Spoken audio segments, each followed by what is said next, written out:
नहीं लगेगा, मन नहीं लगेगा तो काम नहीं होगा, काम नहीं होगा तो आमदनी भी नहीं आएगी। सही है कि नहीं? तो इसलिए काम में सबसे पहले पसंद जरूरी है। अब इसी चीज को अगर हम ऐसे समझे, मान लो किसी को लावणी करनी आती है तो ये भी तो काम ही है ना। तो फिर हम उस काम में ये जानेंगे कि काम किस प्रकार से बढ़िया करें।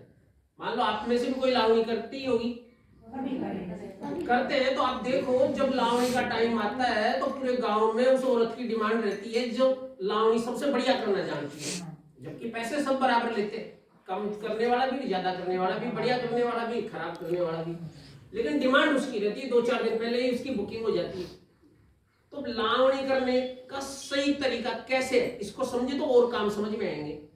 भाई लावणी अगर करते हैं तो लावणी का सबसे पहला बढ़िया नियम है कि वो 9 बजे अगर खेत पे जाना है तो वो आदमी सबसे बढ़िया वो है जो 9 बजने में 1 मिनट और खेत पे पहुंच जाए। यही हुआ ना। फिर 9 बजते ही काम पे लग जाए।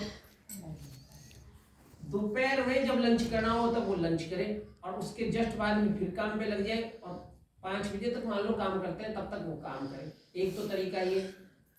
दूसरा इसी में होता है कि साहब वो नीचे से अड़ा करके काटे जमीन के और कैंटे को ढंग से पकड़े और फिर धरे जब भी कैंटे को ढंग से धरे, नोड़ाई नहीं बिखेरे। नोड़ाई है नहीं बिखरनी चाहिए, ये भी जरूरी है। सफाई रहे काम में।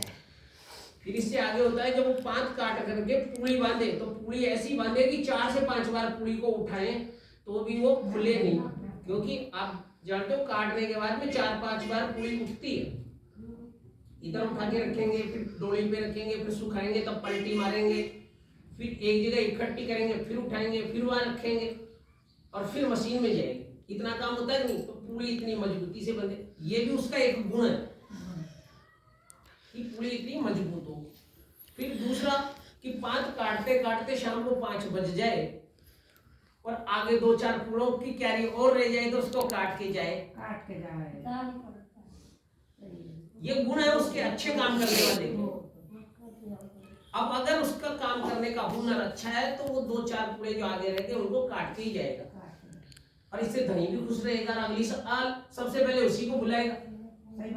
तो काम करने वाले का तरीका सही था, पसंद सही थी, तो उसकी डिमांड बढ़ गई नहीं। देखो बात मत करो आप लोग, उसकी मांग बढ़ गई ना, तो उसको रोजगार की, काम की कमी नहीं रहती। उस सीजन में सबसे पहले उसके पास लोग जाते हैं। ऐसे ही हम काम को समझे हमारे लिए कि हमारे लिए क्या जरूरी है, हम क्या कर सकते हैं, इसको करें। तो काम तो बहुत है। आज अगर हम कामों की संख्या पकड़े तो हमारे घर के आसपास में भी इतने काम हैं जिनको बहुत से लोग काम समझते ही नहीं। और जीवन चलाने के लिए काम की समझ पैदा करनी पड़ेगी और उस समझ से ही पैसा कमाया जा सकता है। इस चीज को अपन ऐसे समझ लेते हैं कि आप बाल बनाते हो और बाल टूटते हैं, आप लोगों के टूटते हैं ना, उनको अधिकतर लोग ये गोल करके या तो किसी थैली में रख देते हैं या कोई फेंक देते होंगे। जो रखते हैं तो गांव में कई लोग आते हैं, मोहल्ले में कई लोग आते हैं और उसके बदले में कोई जीरा दे के जाता है आपको, ये तो खूब महंगा बिक रहा है। कोई बर्तन दे के जाता है, कोई कुछ और दे के जाता है कि नहीं। तो आप सोचो बेकार थी, जो टूट गए बाल हम तो फेंक ही रहे थे, लेकिन उससे भी तो कोई कमा रहा है, इकट्ठे करके लेके जा रहा है, फिर कमा रहा है, तभी तो वो लेके जा रहा है। नहीं तो बेकार चीज को तो कोई ले जाएगा ही क्यों। तो जब वो चीज कमाई दे सकती है तो फिर हमारे आसपास में ऐसी बहुत सी चीजें हो सकती हैं जो हमें कमाई दे सकती है। तो हम ऐसा काम कर सकते हैं, तो कम पैसों में अपने जीवन को शुरुआत कर सकते हैं।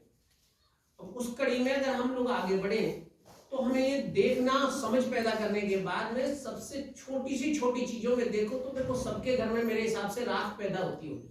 ऐसा कोई घर है जिसमें राख नहीं होती? बताओ कोई घर है क्या? सबके है। तो राख भी काम की है